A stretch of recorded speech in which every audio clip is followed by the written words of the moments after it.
Right, in this newscast, the security of Cameroonians residing in South Africa is still uncertain, as the government has up to now not made a stance on the xenophobic attack in which many of its citizens were affected. Still on the attack, a journalist who was victim recounts his ordeals. That is in this edition of the primetime newscast on Equinox Television. Plus, the office of the Senior Division Officer for Vori was installed today, but its security systems have been put to question. These are headlines, details in a moment.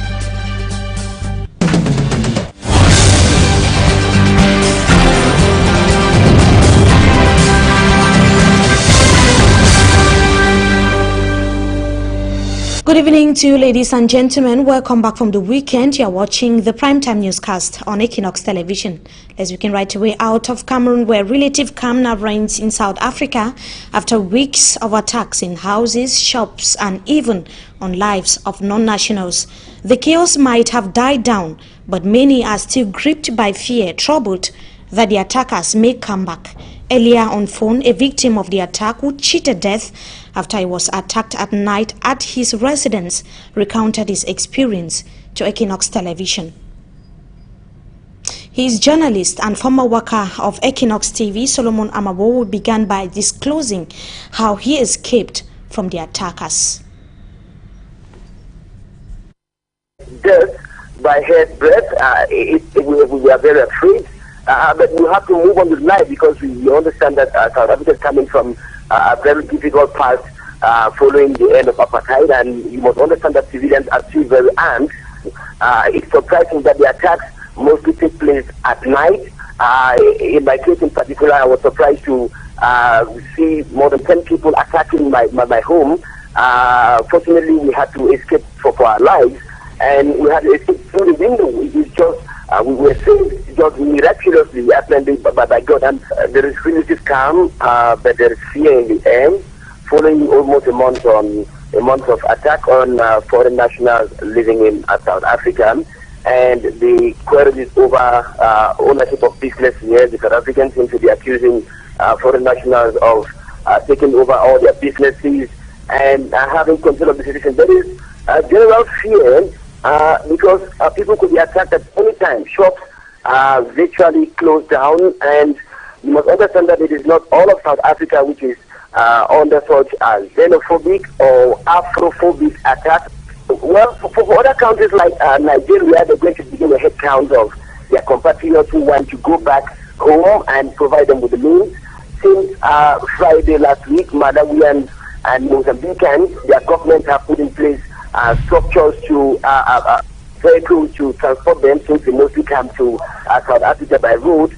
But at the level of the Cameroon embassy, nothing has changed so far. We try to get to the officials of the High Commission. Solomon Amambo there, who was victim as well of the xenophobic attack in South Africa, speaking to Equinox Television on phone. Now, this xenophobic violence in South Africa that started in the city of Durban weeks ago has angered many African countries, especially those whose citizens were targeted. They question why Africans could be prime victims of the attack, given the support the entire continent gave to South Africa during the long fight against apartheid. Shops owned by South Africans in Zimbabwe have simply been deserted. That is some of the impact being felt in most African countries today. Let's have the details of the report with Jacques Ekwekenge. The media has been awash with reports of xenophobic attacks in South Africa. The latest spate of violence in the country began about 3 weeks ago. The saga apparently started with the speech by Zulu King Goodwill Zwelithini, who last month said that foreigners must pack up and leave the country. Not long after that, reports about attacks by locals on immigrants broke out. The violence have left a number of black immigrants dead, severely injured, and displaced. Reactions have been trailing these recent xenophobic attacks in South Africa from international community and particularly from around the African continent.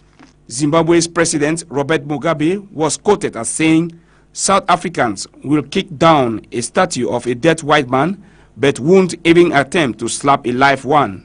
Yet they can stone to death a black man simply because he is a foreigner." End of quote. Zimbabwean and Malawian authorities have dispatched buses to transport their citizens from South Africa. Meantime, Zambia's biggest private radio station, Cure FM, has announced on its Facebook page that it has indefinitely blacked out the playing of South African music in protest against xenophobic attacks. In Mozambique, workers at mining and gas companies have also protested about the violence, downing their tools, demanding that South African employees leave and that their jobs be taken over by those fleeing the violence. And in Malawi, there have been calls for people to stop buying South African goods and services, spearheaded by the executive director of the Consumers Association of Malawi.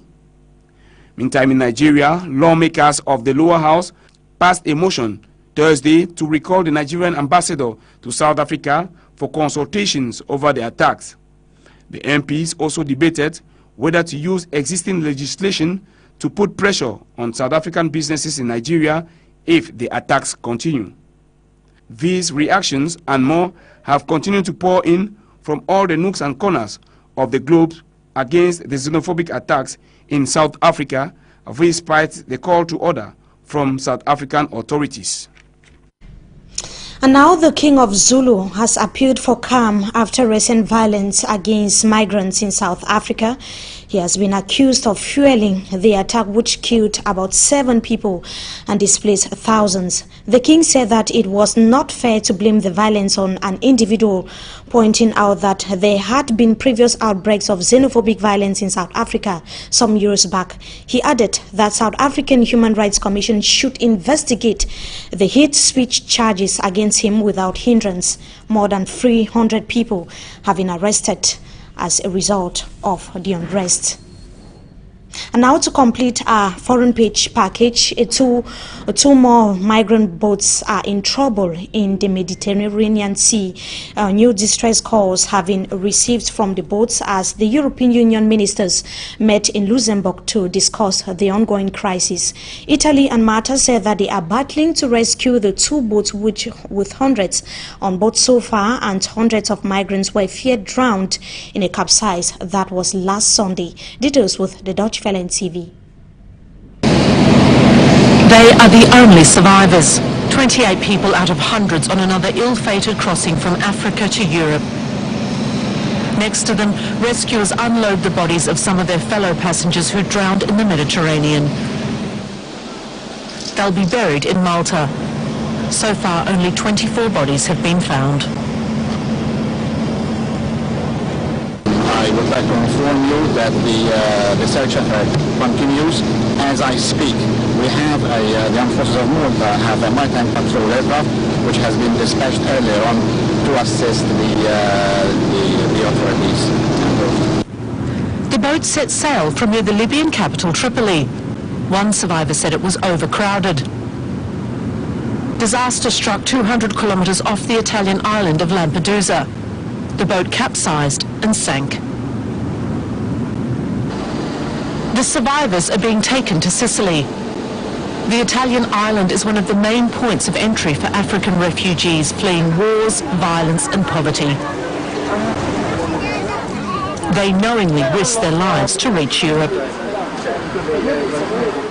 I owe to myself, I passed through the same road with them, but it's really it's a risk. It's very risky. It's very risky. So it's what made me to come and able to attend and see my fellow brothers who pass on the sea. Aid groups are among those calling for action to stop such tragedies. Since January, 1,600 people lost their lives in the Mediterranean. Last year, in the same period, since January from April, 96 people died at sea. So 15 times more this year. It's a tragedy. I think that in this moment, the life-saving mechanism in the Mediterranean are not enough. Meanwhile, the refugees continue to come. Earlier today, these were the distressing images from the coast of the Greek island of Rhodes. More than 90 people were saved from a wooden boat that ran aground. But at least 3 people, including 1 child, died.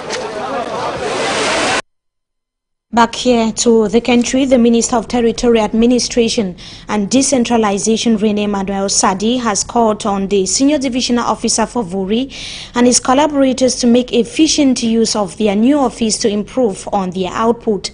Rene Emmanuel Sadi was speaking today in Bonanjo, Douala, while inaugurating the structure. The decentralization boss equally called on the SDO to maintain a peaceful social climate, check urban disorder, and make sure users of the building have their documents treated in the shortest possible time.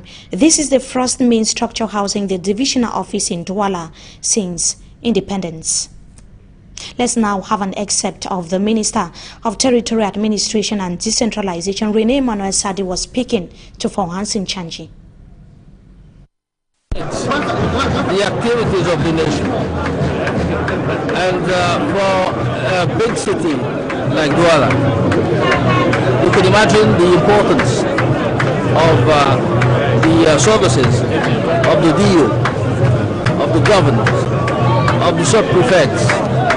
They are the people who really take care of people, look after the public order, security, and also are in charge of promoting development, economic development, social development, cultural development. So it is something which is essential. And for so many years, Douala did not have adequate structures, infrastructures that could shelter the prefectural services. So it has become an obligation, a necessity for us, urgent necessity, to build this building so that we could offer the DO and sub-DOs and all these collaborators adequate structures so that they could be up to their missions. And it took 8 months and 300 million francs CFA for the building to be completed, but architects failed to install security systems which could stand on the way of fire outbreaks. And for Hansin Chanji now reports that at the moment the building is vulnerable to any fire incident. His report. The new building housing the divisional officer for Wuri and his close collaborators lacks good security system. In case of fire incident, the building will be subject to destruction, just like its neighbor, the Douala City Council. The architects did not provide any means for firefighting and detective equipments to be installed. For instance, the sprinklers or smoke detectors are absent. Well, that's our difficult. But to speak to tell of the... When we approached the Deputy General Manager of the company in charge of the construction, he confessed to us that for now, there are no installations to fight fire outbreaks. Leopold Chaku said because of its importance, it will be in the budget of the third phase.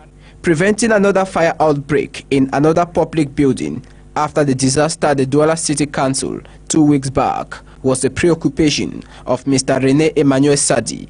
The Minister of Territorial Administration and Decentralization urged the government delegate to the Douala City Council, Dr. Frix Tone, and the Senior Divisional Officer for Wuri, Paul Nasiribia, to ensure proper security in the new edifice. Throughout his speech, Minister Rene Emmanuel Sadi did not mention the fire incidents at the Douala City Council, despite an earlier speech made by the government delegate Frix Tone, urging the minister to use the opportunity and pass by to see the material damage. For more than 50 years, workers of the Wuri Divisional Office have been patching from one building to the other.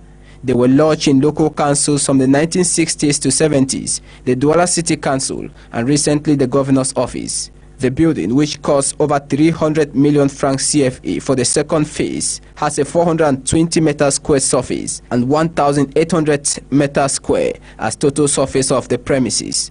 Observers have been quick to question why Minister Rene Emmanuel Sadi left his air-conditioned office in Yaoundé just to inaugurate a public building in Douala, and how huge sums of money must have been spent for the inauguration. The presidential couple, Paul and Chantal Biya, stole the show in absentia with their gigantic pictures that decorated the entrance to the building. To accompany the pictures were CPDM militants chanting their names, but some SDF militants equally followed the bandwagon.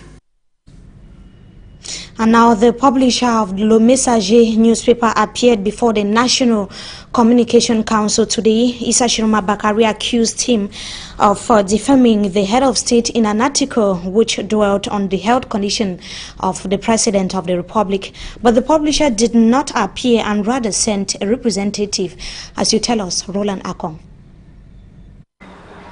The National Communication Council is bringing public attention again on the presidential website picture showing President Biya honoring fallen soldiers at the General Military Brigade headquarters in Yaoundé last month. The media regulatory organ in Yaoundé Monday quizzed the publisher, the copy editor and a reporter of Le Messager newspaper on the story the daily newspaper carried on the presidential website photo.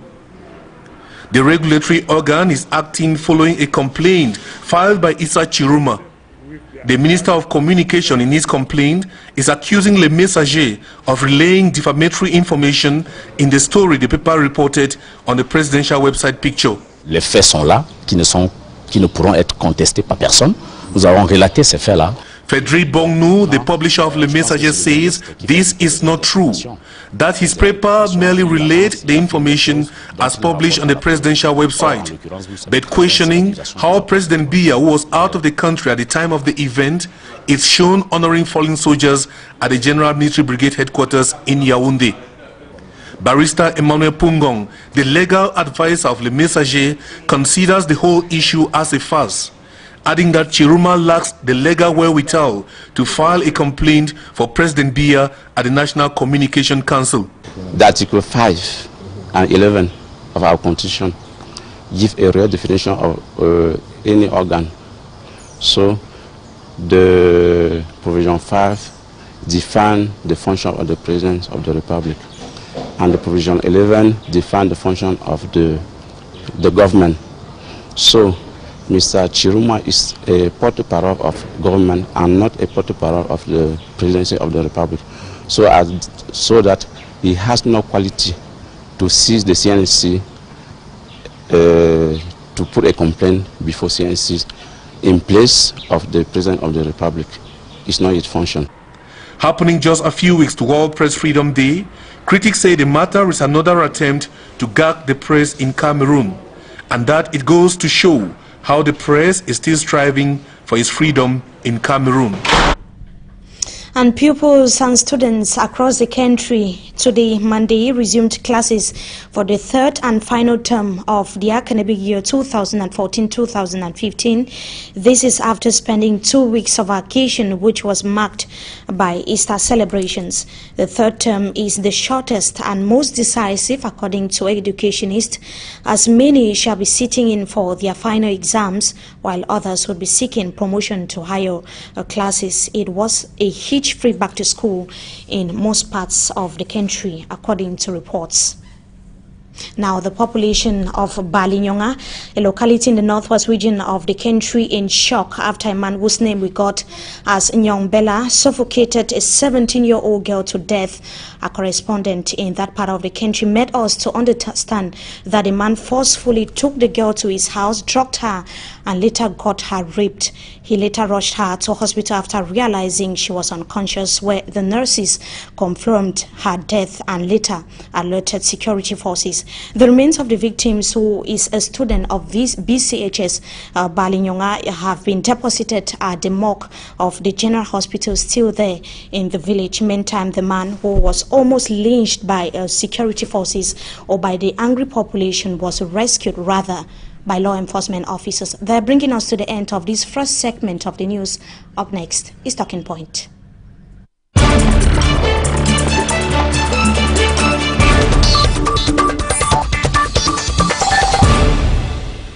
We thank you for joining us tonight on Talking Point. Good evening to you, Mr. Nzimacho Michael. We thank you so much for your time. Thank you very much. Good evening, Mefo. Good evening, Cameroon. We should thank you as well for coming. Now, another xenophobic attack in South Africa. This time, 7 people were killed and thousands displaced. What's your reaction? I think it is sad. It is sad because Africa is far from digesting the effects caused by the Ebola. Africa is far from digesting the effects caused by the Boko Haram. Africa is far from digesting the disastrous effect caused by the Al-Shabaab. And now again, Africa is coming face to face with its own problems and with their own brothers and sisters. I think it is a very, very sad situation. But in as much as we consider this a sad situation, we think that it is that kind of a legacy that was left by the leaders of South Africa. And we are decrying that legacy, because I will stand here again to say to the world, I know it is going to, many people are not going to take it well, but I must say that this is the kind of a legacy that Mandela left. And I want to say here that to me, Mandela is a half hero, because this is the outcome of the truce of the agreement of apartheid, whereby Mandela decided to give the people political freedom but refused them economic freedom. And I would like to say here and now to anybody who cares to listen, and to Africa as a whole, that this is the outcome, this is the fallout of the truths, of the agreements, of the apartheid. And we should understand that when we are talking about this outcome of apartheid, Mandela was formatted to sign whatever he did after, and that is why we realize that he even fell out with some of his close associates like Ivo Tambo, and especially with his wife Winnie. And of course, we Africa need to understand how these things are functioning. That we've come to understand that this is how it happened in South Africa. And this, of course, you find that Africans are living in misery. South Africans are living in misery. You find this the kind of the racial segregation that came from the pre-apartheid era, and it is continuing now in the after apartheid era. You find that the black Africans themselves, they are highly under-scholarized. And if we are condemning this, we are saying that those who are illiterate, the illiterate are those who cause the problem. We have been talking about the issue of Boko Haram. We are saying that most of these guys are those who didn't go to school. When I look at what is happening in South Africa, these are guys who are under-scholarized, because the black Africans, South Africans, were not given education. Many of them didn't go to school, and that's what they are crying for, and we are decrying that situation. And what is happening, the xenophobic attack in South Africa, is contrary to popular opinions that hold that violence in South Africa ended with the end of apartheid. Of course, this is quite contrary, and we are going to see many development of this. Many people are tempted to believe that with the end of apartheid, things were going to be well for South Africa. Let me tell you, though, the apartheid only shifted from the institutionalized racial segregation, the policy of racial segregation, to this new phenomenon, which is xenophobia. And of course, this is just the beginning of it all. You realize that it has been happening. It is not just now that it started. This is something that has been happening for long. Just as I still want to make reference to Boko Haram, it is only when the 230-something Chibok girls were abducted that they realized that there was something serious about Boko Haram in Nigeria. And of course, this is what is happening in South Africa. The issue of xenophobia has been a long-standing thing. Many people have been complaining. Nobody has been caring to listen. And of course, it is now that it has gone into the center stage of events in South Africa. The world is saying, oh, so this is what is happening. Of course, it is far. The racial segregation, of course, it's only had a transformation to a new form of segregation, which is this issue of xenophobia. And looking at the far-reaching consequences, could unemployment, the economic problem that is plaguing South Africa, be enough reason for the attack that was launched on non-South Africans? Could it have been enough reason, a justifiable reason for the attack? Of course, in as much as we will say that this is not the best way to act when people are disgruntled. But you should understand, Mefo, that Africans, they have their own way of laying their case. You realize in most African countries, if something is supposed to be understood, it must be done by through violence. It is happening in every African country that if people don't resort to violence, things will not be corrected. You find it in South Africa, whereby the mining fields and all the big economy is in the hands of the 20% white. What do you expect these people to do? And you find these people, as I said, they live in misery. There is no water, there is no electricity. And of course, what do you expect them to do? And you find that a half education is very dangerous. Illiteracy too is much more dangerous. And of course, we have to understand with them. See, they have openly said people are taking their jobs, people are taking away, and it is a far cry that they have to listen to, because of course people are going out. And paradoxically, why are Africans their targets? Africans, and that is one of the things that we are decrying, because if, of course, you find that the whites who are in South Africa, they are deeply rooted, and that's why we are saying the appetite is not over. Appetite is still existing in South Africa, because you find that the whites, the little whites who are there, are those who have the upper hand in decision making. It is not over. So the blacks who are there are helpless. They cannot attack the whites, because the whites in effect are the ones ruling. They are the ones deciding. So attacking other African countries, is that an indirect way of putting across their message? Of course. We find that they are living in a system. We have the system of the bourgeoisie and the system of the proletariat. The bourgeoisie are the whites who are living in sumptuous mansions, who are living in well-secured areas.